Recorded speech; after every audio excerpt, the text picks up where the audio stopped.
General Manager PT Angkasa Pura II Bandara SMB 2 Palembang, Iskandar Hamid, saat ditemui Rabu 10 Agustus 2016 mengatakan, pembangunan yang dilakukan bertujuan untuk memberikan pelayanan terbaik bagi para pengguna jasa penerbangan, di mana saat ini jumlah pengguna jasa penerbangan selalu meningkat, yaitu 11 hingga 12.000 pengguna jasa setiap harinya, dengan asumsi 5.500 penumpang berangkat dan 5.500 penumpang yang datang.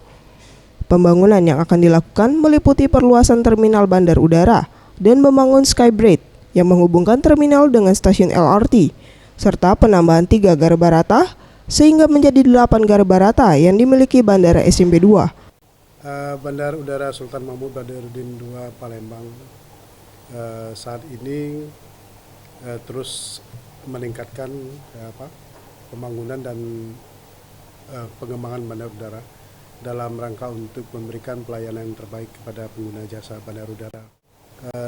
Di kondisi normal, jumlah pergerakan itu per hari sekitar 11.000 sampai dengan 12.000 penumpang. Saat ini pihak bandara telah bekerja sama dengan 10 maskapai lokal, 3 maskapai internasional. Anugrah Sandi Pratama, Maulana Yusuf, Sriwijaya TV.